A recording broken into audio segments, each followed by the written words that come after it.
nikiwa adolescent, I used to, unajua watu walikuwa na masimu, mimi sikuwa na simu. So like I used to think that it's so cool and all of that.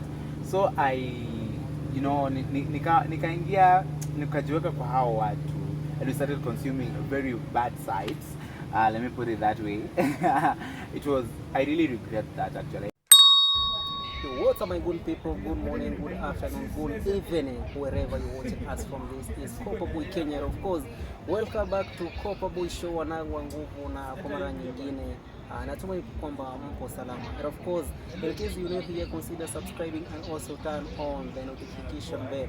Itakuwa ina maana kwamba utakuwa wa kwanza kupata kila aina ya story ambazo utakuwa nazirusha hapa ukiwa wa kwanza. To the returning subscribers, thank you so much guys for your support. Continue supporting manzi na mambo itakuwa fiti. Niko maeneo fulani, nikiangalia niko maeneo fulani tu.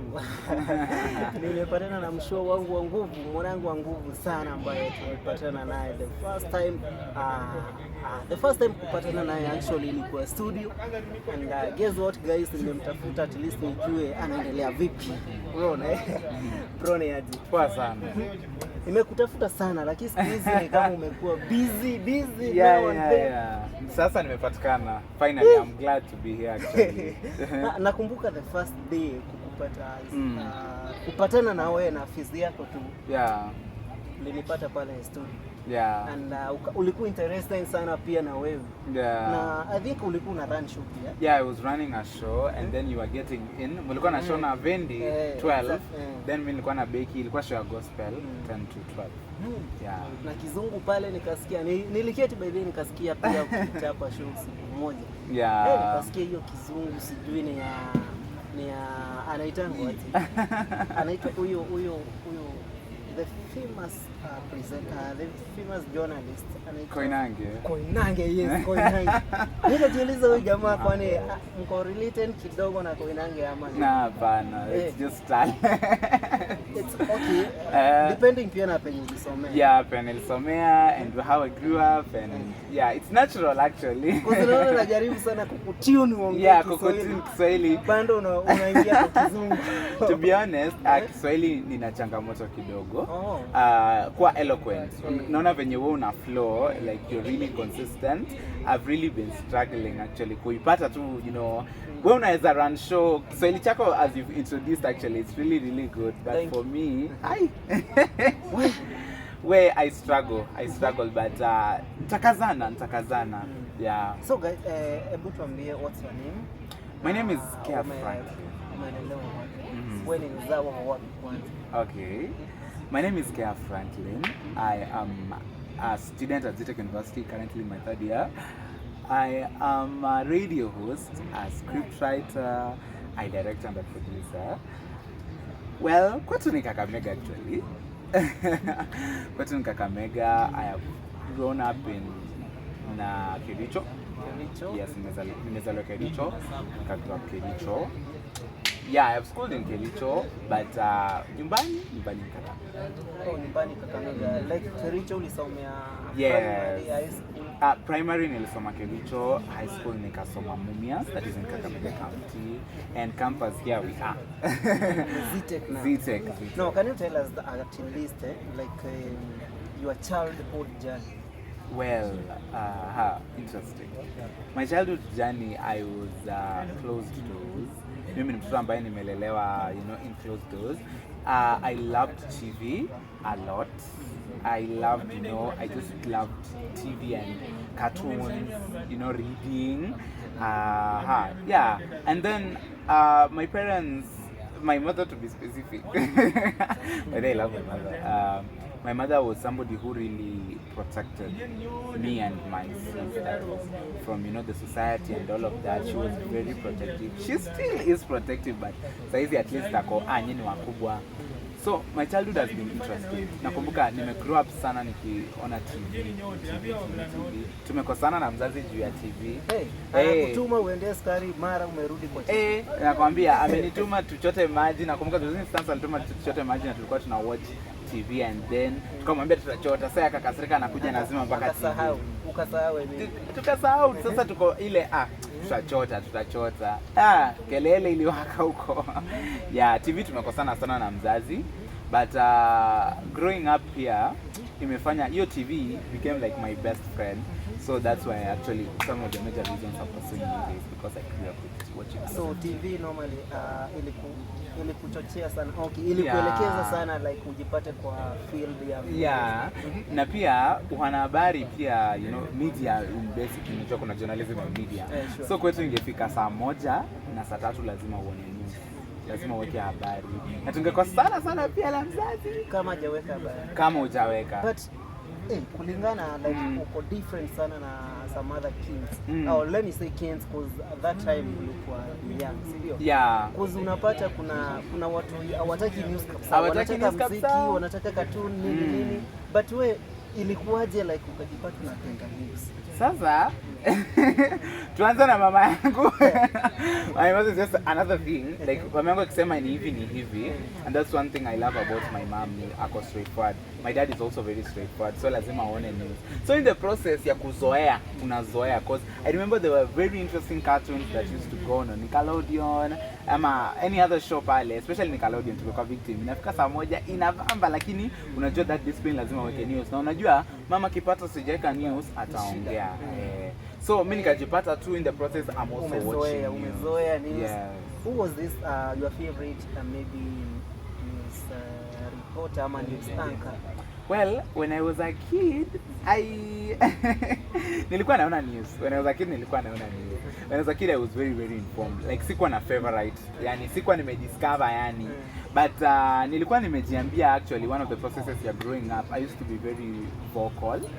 I used to be a debater. I still am. I recall in primary school, we used to have this debating club. So I used to debate from a very young age. Wow. Na pia ilitokana na the watching news. Sasa hapo kuona news, mimi nilikuwa naona news, sikuwa najua ati kuna favorite, kuna ulikuwa tu unaona. Mimi nilikuwa naona kwa sababu inafaa ionwe. Si ndio?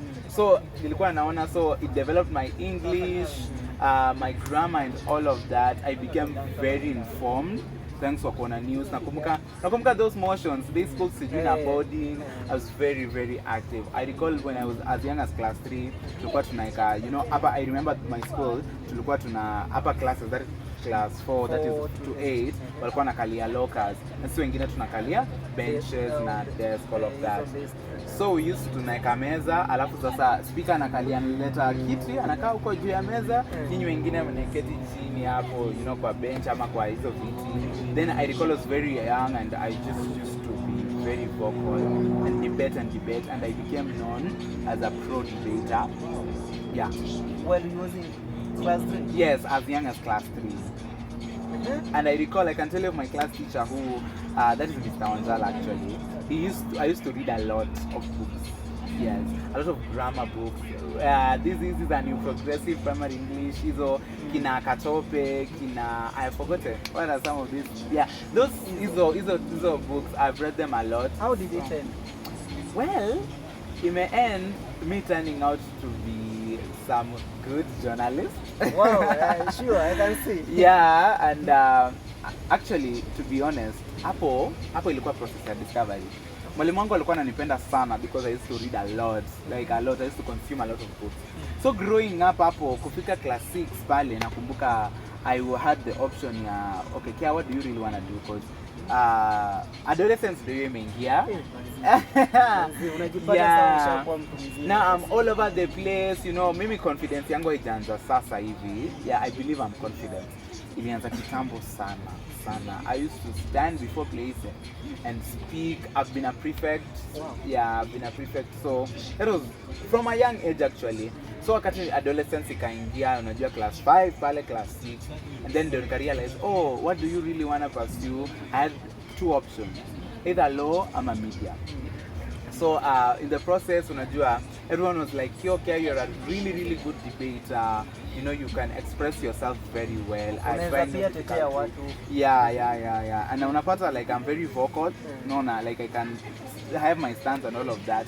So in the process, nikajiambia tutafanya media ama law, because okay, most people think that nafanya law. Actually thought that ambao wajaniona for some time, ambao tulikuwa now in primary school, think that I'm pursuing law, but I'm pursuing media. Okay. So can you tell us maybe time when ulikuwa adolescent? Najua hiyo period by the way. Hiyo period watu hufanya mambo maajabu sana. Like, Yeah. what is this one thing that you remember ulifanya ukiwa at adolescent stage na like mpaka sasa hivi nasema kwamba I wish singefanya hiyo kitu. Well, I recall nikiwa adolescent, I used to, unajua watu walikuwa na masimu, mimi sikuwa na simu. So like I used to think that it's so cool and all of that. So nikaingia, nikajiweka kwa hao watu. And we started consuming very bad sites. Let me put it that way. I really regret that actually. I really regretted that. We were consuming bad sites. Let me go with that because it was not really friendly. That's one of the biggest mistakes I ever did. My mom was like, apana, kaa kwa nyumba, it's safe, study, you're a student. But me, I was like, that pressure and that adolescent thing. So you want to fit in and all of that. So like I was trying to fit in and in the end I got myself into very bad place. How did you come out from that? How I came out of these bad sites that I'm quoting. Actually, I'm talking of pornography. Actually. I understand. Yeah, I think I should not be embarrassed to speak about it. It took a lot of prayers, and then it took like me speaking up. Yes, there's this man. His name is Daniel Jeru. Ilikuwa inani-kill for a very long time. It actually, I came out when wakati niko adult sasa actually. Yeah, kwa sababu it's a mistake that I did. No, na nilijiingiza kwa mistake. Watching, very unfriendly stuff. Yes, just because, of curiosity. I'm a very curious person. So when I get to campus, bado, it's still eating me up. So I meet with Daniel Jeru.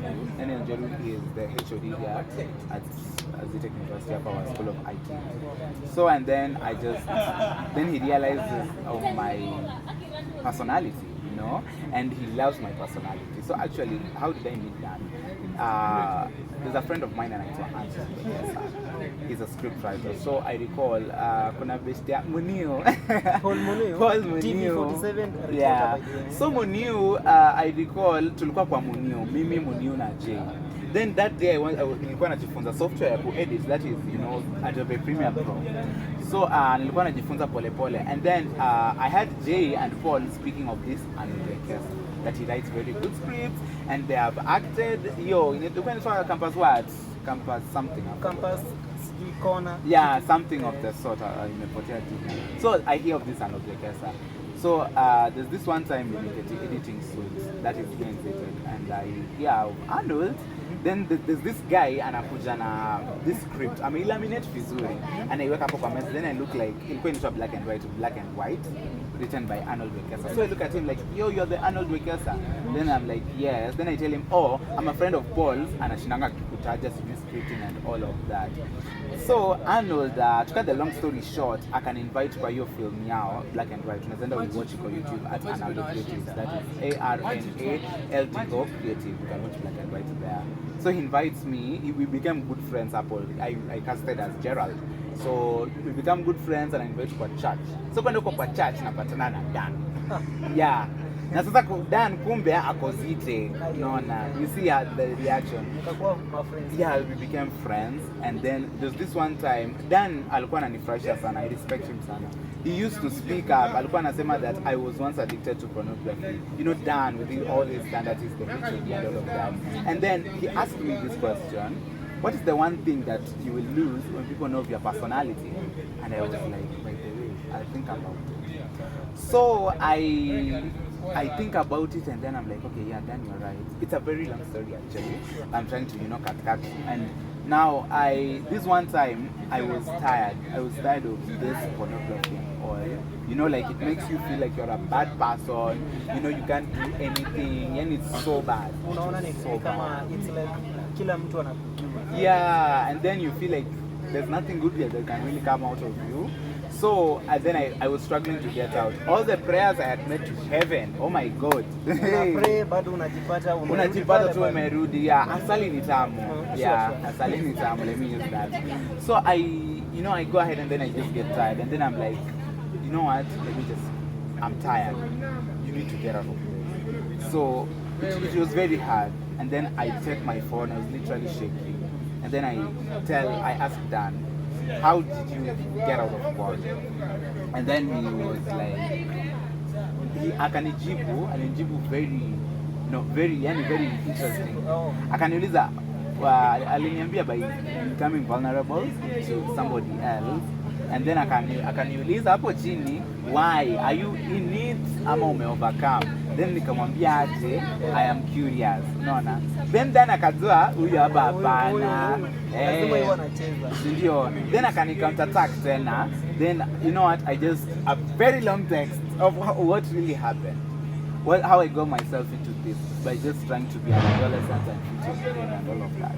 So it was so bad. I was where? So the guy alikuongelesha na ukajipata ume. Yes, he even went to the extent of praying for me actually. He did pray for me a lot. He used to pray for me like in his house. No, ananiombea sana. And all of a sudden I just, I made the choice. I decided, you know what, I don't want this stuff because it's affecting me. It's really affecting me so bad, so bad. Tumeenda sana, hatujaguza hata your life in high school. Can you tell me your life in high school? Ni kuaje? Well, najua hapo sasa ndipo mambo where a lot of things now. My high school was horrible. My high school was horrible, but it had good moments. I remember when I have never been to a boarding school. So number one, actually transitioning to from class 8 to form 1 was difficult. Why? Because nilitwa shule ambayo sikutaka. It was too far. Yeah. So and then my parents were, no, you're not going there. So I struggled. You're applying schools. You even speak to some of the friends that you don't even speak to. So that nakumbuka there's this particular guy alikuwa anasoma St. Mary's Yala. I went ahead, nikamwomba kitabu yake tukachukua your contact hapo. So that I just get the admission and all of that. So I struggled, and I recall my dad one day akamka tu asubuhi akaenda to Ramba Boys, that is in Bondo. Ndio. Kaamka tu akaenda and then akapata admission pia. Sasa pia funny enough, I recall that is my uncle. This is my uncle's, yes. Alienda pia sasa St. Peter's ndio akatafuta admission because I scored good admission. Yeah, I scored 374. Oh, congratulations. Hata umeshinda ule 374. Yeah, and I was actually expecting a 400. So yeah. So as in, okay, in primary I was expected to score 400 plus, but I scored at 374. That is after standardization. But you're in good marks. Yes, according to me I scored well. Sure. Not according to you, I was good. Hata mimi according to my view now. Yeah. So and then God is great. I recall I really prayed and all of that, and then my dad goes to Ramba and apata admission, and then from the other side in Mumias I get the letter. So my dad comes home with 2 letters. So he asks me, are you going to Ramba or are you going to St. Peter's Mumias? Then I'm like, just because this is a Catholic school, I will go because I'm from a Catholic home. So I'm okay. Yeah, let's go to St. Peter's Mumias. And it was a boarding school? Yes, it's St. Peter's Mumias Boys High School. That's in Mumias. So I go to St. Peter's Mumias. I recall it was 17th of January actually. Unajua watu wote walikuwa wameenda high school, mimi nilikuwa nimebaki. Yeah, so again it was bad. Everyone was like, why is this guy not going to school? See, society and all. So yeah, I recall it was maybe so wakafikiria, maybe you may feel like yeah, you may fail or something, and I'm very private, so you can't really tell. So and nakumbuka nilitoka tu and kind of that's how we joined St. Peter's. That was in 2017. Yeah. So that was in 2017. I joined St. Peter's Mumias. So I recall I get to in primary school I was popular and all. I was this dancer, debate and all of that. So, the glory and all. Then I get to high school. I recall in Form 1 niliadmitiwa East. That is Form 1 Form 1 East. Actually hata mimi niko Form 1 East. Alikuwa East. Kuna reputation baya. Have you seen the memes about what were East? So mimi kuingia East, I recall the first day. Sasa sisi tulikuwa the second lot kwa admitiwa. So I go and sit on this locker and kumbe kuna mtu mwingine alikuwa anakaa hapo. So mimi na ujeuri yangu niko hapana, hii locker ni yangu, sijui nini na sitoki. I have actually forgotten the guy. Sijui alikuwa nani. because we were all new. So and then there's this guy, there's this bushman. And I saw Moha. Moha comes ahead and tells me, Anani, Anani what? What is it called? Anani kemea. Vibaya sana. Ananiambia hiyo ujeuri na utoto utawacha sijui. Yeah, it was so bad. And imagine it's my day one. So day one, and then I've never been to a boarding school, so my parents have left. I was feeling they're all sad. Okay, what am I gonna do here? Where? It was bad. So I recall I went to a hostel, dormitory. So and I really cried a lot. That I was like, what the heck is this? Alini scolded vibaya sana. So from that day, I became very quiet. Also, I can tell you one of my major struggles when I go to high school, I used to have an bleeding condition. Yeah, it was very extreme. In primary school, I used to recall, hata ukicheza kidogo tu hivi, you just have bleeding. Kukuwa na very humid conditions like right now, I used to bleed a lot. So even playing, games, football and all of that, doctors advise don't. I recall there was one time when I was in class 3 that I bled a lot, that even, we used to have diaries, a teacher's recommendations wanatuandikia kwa diary, that my class teacher aliandika, that Mr. Wanchala aliandikia to my mother that hii condition imekuwa serious. I've done a lot of nose drops, even tried to go for surgeries, but okay, I did not go for the surgeries, but I was scheduled for a surgery, but ikabako. Nasema ni ya Mungu too, because weight was so bad. So I go to Mumias. In Kericho it's very cold. So I go to Mumias, and it's so hot. I used not to stay in class. I was bleeding a lot. Unakaa tu chini hivi kidogo, ishaanza. I was even declined ile boy and I was bleeding because no one really knew my name. So imagine niko na sikupenda kwako and no one has really like asked what's up. No. So I recall at a dorm, nilikuwa dorm inaitwa Luku. Luku was a principal, so the name of the dorms after him. So, and I recall there was this guy, he's actually my classmate, Becca. Becca, you've watched this. So Becca hakuwa ananijua. So when they were addressing me, they used to address me like kijana na split. So it became severe and it actually got to my father's attention. Because I recall there's this day I was not splitting. In St. Peter's, kuna chapel and then there's this water point hapo. Then there's the east block and the north block. Sijui siku hizi kama wamebadilisha. Ni ghorofa and story building. So nilikuwa natoka east iko juu kabisa. So unateremka, unapanda ukiteremka, unapanda ukiteremka. My handkerchief was always red and it was so bad actually. So I was at the water point and kwatu hapo just not bleeding. Then kuna mwalimu anaitwa Edmond. So he goes ahead and he notices that una nosebleed sana. So it gets to my father's attention that your son ana nosebleed extremely. It was bad. So it really stressed my parents because you've just joined and then this thing is getting it's trying to hinder. So nikapeleka hospitali and all of that, but actually I just went to St. Mary's Mumias actually because I was okay. Sana naenda nyumbani kufanya. So my dad alitoka Kericho akakuja Mumias. So tukaona venye tunafanya and then I just spoke, kanitibu tu hapo kidogo and then I went back to class. What really helped me actually is prayers. My mom prays a lot. Hey, mama yangu wewe. My mother prays. So I actually also started praying, because it was bad. I couldn't stay for a 40-minute class. Yes. So within a day unaweza unge bleed yeah, nose bleeding mara kadhaa 10 times a day. You can imagine toka asubuhi mpaka 4. Unajua class zetu zilikuwa zinaisha 4. So umekaa class sasa 8 it was not bad. But actually ifike 10, it becomes so hot. Na sijazoea Mumias, nimezoea place kuko cold, becomes so bad. So kwa tunatoka tu class nikiingia.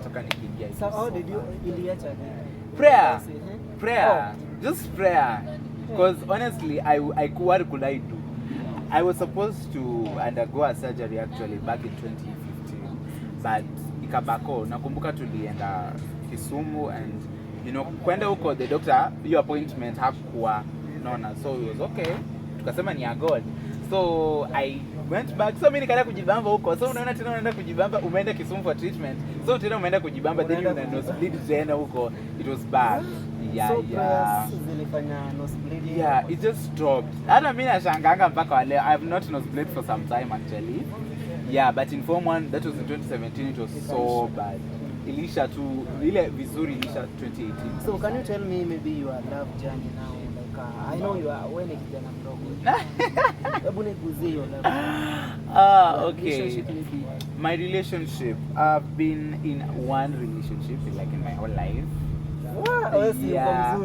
I am not, okay, for me to be honest, cover boy, I am not really, okay, dating is difficult for me. Why? Because, you know, I'm this guy, like I like things straightforward. Kama tumepanga interview leo, nime show up, right? Yani I'm that guy. So I've been in a relationship. Haikuwa poa. I was forced to love somebody. Like, nilijifunza kupenda mtu. Naona. No, I'm in campus actually. In high school I didn't date. Come on. No, I didn't date. Na venye ulikuwa mchangamfu. No. Okay, in high school, unaona nimekupea story ya Form 1. So, nilikuanga nimetulia in high school. Si kwa mimi.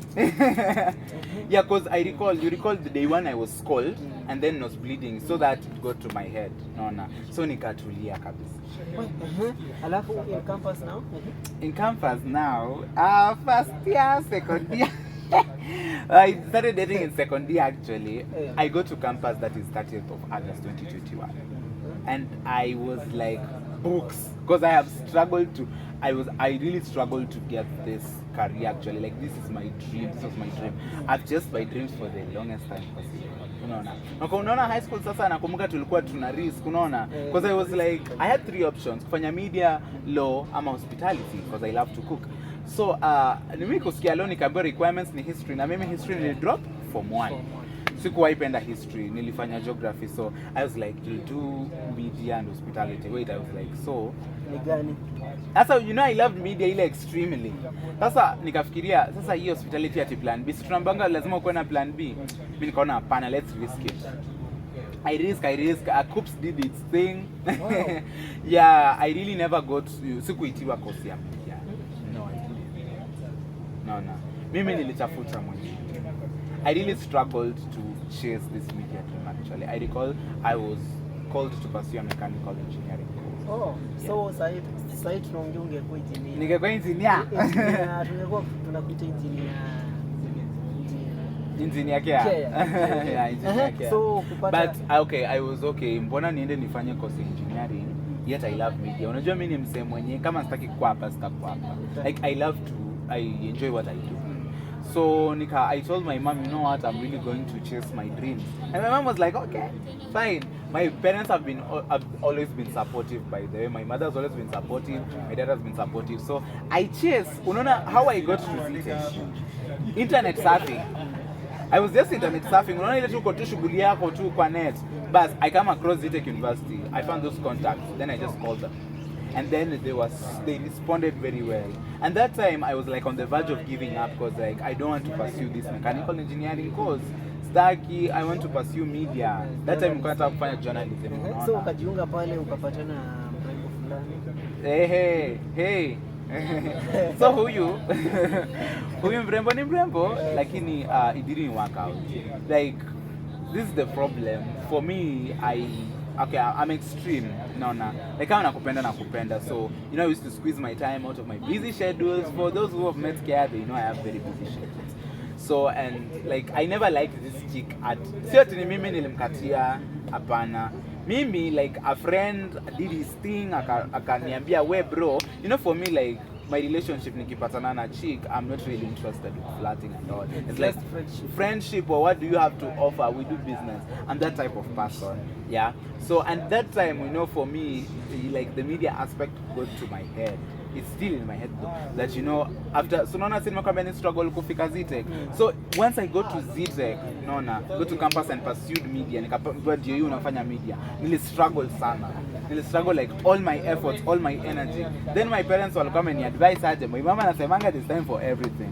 So mimi ka engage in my head, you know what, sit down, study, get your career. Ilikuwa finally umepata. So a friend akaniambia, bro, you've been single for too long, why won't you try this out? This chick I know she likes it. Then I was like, nah, what is wrong with you? Huko mavitu sijui nini. Nilikuwa against, but he's somebody I really respect. So ndio nikafikiria, okay, mbona nidanganye? Okay, that's time. Ndio nikajaribu. It didn't end up well. What happened?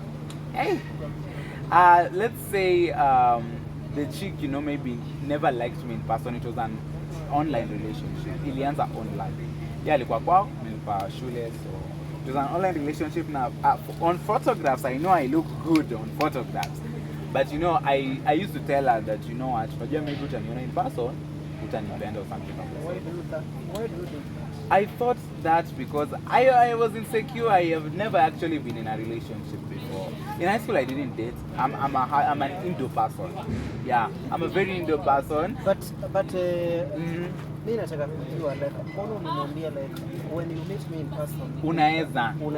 Say I was insecure, but I used to tell her, you know what, hope you'll love me for the person that I am. Because Mimi, you know, there's some things that I have, like boundaries, and I have standards zangu and all of that. Sometimes I tell people, I know it's stupid, but these are my standards. Sure. These are my standards. So that's why it was like that. No, and then I was very insecure. Like, it's something you're trying out for the first time. Ni kama nikupea milioni moja sasa hivi. Yeah. So I was feeling, you know, like that feeling of commitment, and then you're vulnerable to somebody else. My ego doesn't allow though. By the way, my ego doesn't allow. No. Then like I was afraid, you know, of that commitment.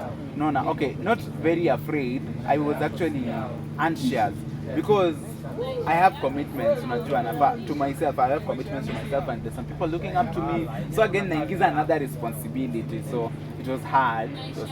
And then, you know, like a third part, you know, nimezoea kuisha particular. Unajua msi akiwa single for too long, by then it is very difficult. Yeah, it was very difficult to date for me actually. I still find it difficult to go. Yeah, we'll see. I'll think about it. So like, so right now you are single. Yes, that relationship didn't last. It only took like 3 weeks. Because, okay, I don't have patience. I was struggling, you know, like to adapt to somebody else. Ukiona unapewa ujinga unaondokea. Nilikuwa nimepewa mara kadhaa na nilikuwa nimevumilia sasa. Nilikuwa navumilia, and then, you know, it was bad. I'm struggling with career here. Pia, you know, I have my other things, and then somebody else pia. No. Then when you try to go and be receptive and all of that, but then I'm a nice guy. I don't really show. Okay, I don't like getting angry because I am short-tempered. So saa zingine naonanga hapana, tulia, wachana nayo. So I recall tulikosanaga, and then I was like, hii ni utoto, wacha tuende tuso. Then kwenda huko tena napatana mambo ingine, then there's a lot of drama. So because of time, maybe can you tell me, like, explain to me, like, you are from primary school, Yeah. high school, now sasa umemaliza form 4 na umejoin campus. Yeah. Mpaka sasa hivi sasa Mpaka sasa, yeah. like, ni experience gani ambayo unaona maybe umegain and maybe imekusaidia kukaa vile kwa sasa hivi? Well, career-wise I have learned a lot. Yani patience, discipline, self-esteem, working hard, you know, believing in yourself. Yani imekuwa ngumu sana, but like nimepata experience kidogo because I have done films. Nimekuwa kwa radio, that is Rejection FM.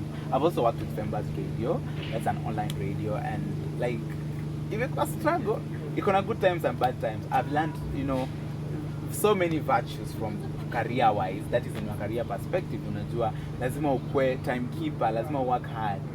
Lazima, you know, you have to be disciplined, you have to believe in yourself. Hata kama uko chini namna gani, life like haitajua uko chini. You must have to, lazima uweke food on the table at the end of the day. So in other emotionally, I have really learned to work on myself. You know, nilikuwa nimeweka career first priority. Sikuwa, you know, najipenda and all of that, you know, just to take time to chill. I used to not to know how to process stress and all of that. Friends were a problem because I used to see friends like a distraction. unaona, because away from my career and goals, kwa sababu nilikuwa sasa tunakaa tu hapa chini tunafanya nini, si tuende, let's chase this thing, cause okay, university is a gamble, quote unquote, unajua, every man for himself, you know, survival for the fittest, so you go ahead and struggle and all of that. Spiritually, wow, I have grown to love God extremely, kwa sababu imekuwa ngumu sana sana, because I used to suffer, you know, I used to have like episodes, you know, I used to, saa zingine unakazana sana, unataka ufanye kitu lakini, you know, low self esteem, kwa sababu unaona hapana, hisi kizuri, I'm a perfectionist, so you want something to be very perfect, it is not coming out well.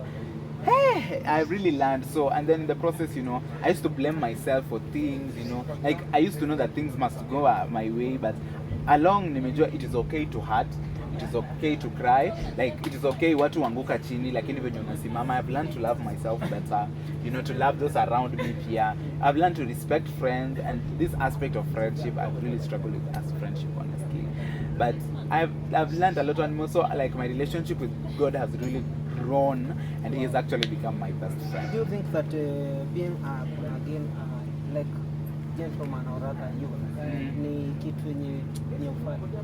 Okay, first of all, this term born again, I don't use it. Oh. I don't use it. Okay, it's my opinion though. It's okay, Kofa, but I don't use it. Because everyone is like, I am born again, Not one is the actions. You know, they preach water and drink wine. Sure. No. That is my problem. That's why I don't use it. For me, with God, I must say it is a personal relationship. I talked to him myself. Nikamwambia aje, you know what, God, who are you? Like, unasikia sifa zako, who are you? Nona. Na in the process, akaniambia I am who I am. Nona. And I learned just a lot of things. Sio fala, by the way. God, by the way, people think that, like, kuna conversation I was having with somebody that, you know, kuna hii perception of heaven and hell, that we are living to go to heaven. Hapana, we are on earth actually. It's just that this chaos believes that right now to go earth, and right now you have to love yourself, you have to make choices, and then at the same time you have to respect God. Because honestly for me, I you know, like, I am trying to really, you know, respect God, and you know, kuna time nimelearn kuna God's time na kuna time yangu. So okay, it is not boring. Make the choice. It's up to you. For me, it's up to you. If you want to speak to God, speak to him. Usimwambie ati wakati uko kwa ngori ati God, by the way, after this I will worship you for the rest of my life. Na saizi uko healthy, uko hata stories za God ujui. Yeah, for me actually, mimi kuwa what I am today, just taken the hand of God actually. It's not like I'm perfect. In the Bible, if you read it, inasema God is true and every man is false. That is the book of Romans. Nimesound ngapi? So mimi kujua that God loves me regardless and unconditionally. That's why I love him. No, not because I'm good and stuff. So what can you say about maybe depression? Depression. Nilikata depression nikiwa form 2. I recall actually my high school, my mental health was not okay. I used to know that no good can come out from me. I used to know that I'm a loser. I used to know that, you know, like I'm just some guy, because, you know, I was not really in those social circles. So unajua mambo ya mbogi ya high school, I was not really happy being in East. Honestly, I won't lie. It's true. I was not happy. You know, I used to be quiet and people used to take my silence as weakness. I was actually a dorm captain. So mimi kwa dorm captain, you know, like I exercise my within my jurisdiction, and then ukitoka I just mind your business, you know. I had like 2 friends in high school. The whole high school. Yes, and you know that hao wengine nilikuwa nawajua. Unaona? I was not, imagine you are in a place where you are not comfortable. I recall kuna time nilikuwa natoka nyumbani and I'm like, okay, you're back here again to this hole. Unaona? I recall watu wanakumbuka walikuwa na sweep, wanaosha class, unajua mnaosha classes, usafi and all of that. For me, they are there in groups and discussing, you know, stories za nyumbani, and then like me niko too. I recall during, you know, there's this holiday that tulienda for long, and then I came back and then there was a comment, oh, so ukijana wako alive, and that really hurt. Yeah, I don't know, cause yeah, and you know, maybe people didn't agree with my perceptions and the type of person that I am, but you know, I decided, you know what, I'ma do me. mimi nilisema hakuna mtu atafanya nikuwe depressed. Like my father has paid fees in this school, so no way. But I used to cry a lot in the chapel actually, I'll be very honest. I used to cry a lot because I was, God, I know I am not perfect. I used to know that mimi peke yangu ndo niko na makosa kwa hili. Yeah, it was bad. It was bad, Kopaboy, it was bad. Like nilikuwa najua mimi peke yangu niko na makosa au watu wengine wako perfect. So I grew up becoming toxic in high school. And my parents had no clue, nothing. I grew up being toxic, you know, because I knew, you know what, hautaniambia, go away. And then, you know, I used not to pass mathematics. Mathematics, okay, I was not really good. My grades were not really good. But average too, yeah. Okay, for my standards not average, but nilikuwa somewhere. Yeah, for my standards see average, but it's average, sindio? So you know, tulikuwa tunapigwa mpaka nikazoea viboko. I can tell you of somebody mwenye alikataa kukaa na mimi just because like akaniambia ati mimi nimezoea viboko, naona like alikuwa na freak, alikuwa anaogopa uambukizi. Sasa unaona pia anaweza kuambia this time alikuwa anapigwa, then I was like, si viboko tu, at the end of the day the guy was like ati so umezoea kupigwa. I can tell you of somebody like tulikuwa kwa practical ya chem, so I recall the first class tulikana yeye, si ndio? Sasa the next one shift to in St. Peter's kuna malab mbili za chem, kuna the old one na the new one. So mara ya kwanza tulikaa kwa old, tukafanya experiment naye vizuri, all that inaitwa titration. Yeah, then kwenda kwa the new one akaniambia, nikamwambia yo bro, so kuja tukae we do this thing, because mimi nilijua juu ya kwanza tulifanya poa, hii tutafanya. Unajua what he told me? Mimi siwezi kana wewe, because he is perfect, yani chopia and all of that, and that really hurt me. I was not a sports person, so like everyone used to, like people used to demean me just because I'm not a sports person.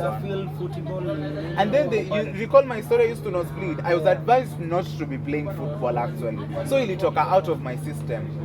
Hiyo kitu imefanya I am not a football enthusiast today. Yes. So what can you tell maybe what depression, like what can you advise them? I can advise them, number one, you need to discover who you are. I became this radio host and this vocal. I got the energy after discovering who I am. I asked myself, nilipozua question na Daniel Jordan, who are you? So I posed that question to myself and I started discovering myself. Also prayer man say God is not a joke. Because I can tell you in high school, I used sometimes when I feel I should just get a gun and kill all of these people. Yeah, it was bad. Like I was so demeaned. I used to know no good can come out from me. I recall Kopaboy, nilikuwa natembeanga tu peke yangu, yani beshe zangu walikuanga form 3. So, you know, I used to interact well with the juniors and all of that. But in my class, they used to see like, some of them used to think that I'm trash and all of that. Sindio? So I used to tembea, ninaangalia stars, and I'm like, God, the same way umeallow aibu ikuje kwangu is the same way you allow respect to come back to me. Sindio? Now, I can tell you now, respect has come back to my name. Yeah. I can see because actually, yeah. Hata mimi kutafuta like kufanya hii, yeah, like nilianza kufeel tu from kwa kazi yenye unafanya basi, na nikaipitia, nikaangalia, nikaona huyu jamaa ako na kitu. Yeah. And maybe unaweza talk to youths. Yeah. Mimi nazambia youth, I came from a place where I used to know no good can come out from me.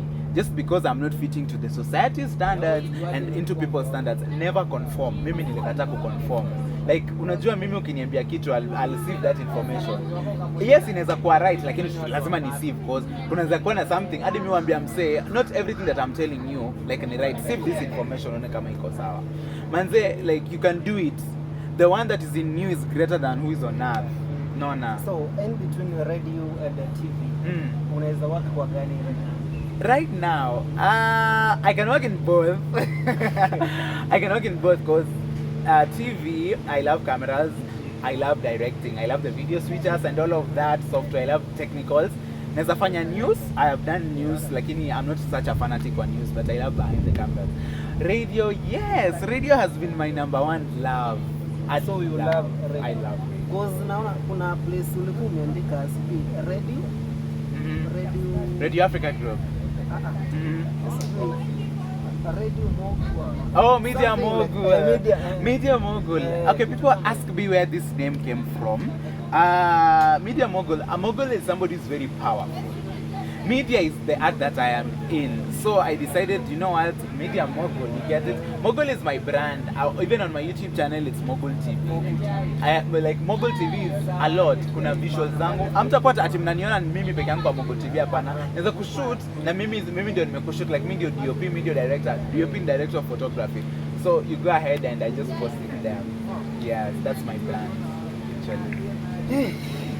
Imekuwa long manzi na time inasonga for real, eh? Yeah. Maybe your last once of encouragement to someone or rather maybe a youth, a kid, a parent who is watching this video. Well, to wewe kijana, you can do it. I'd love to speak life to people. You can do it. If you feel like you can't, I am only a phone call away. You can get Copper Boy. You can tag me on Instagram at Keya Franklin. You know, for me, I don't really see anything wrong with you right now. I love this art. Like, uko fiti. Like, I embrace the way you're a DJ. Uliwambia we ni DJ. You're a DJ, unafanya kazi zako vizuri, unaona? I really embrace that, unaona? At the same time, like, I really appreciate everything, unaona? So, wewe, you can do it. You can do it. If you feel you can't, just tell Jesus that I can't. Tell God that you can't.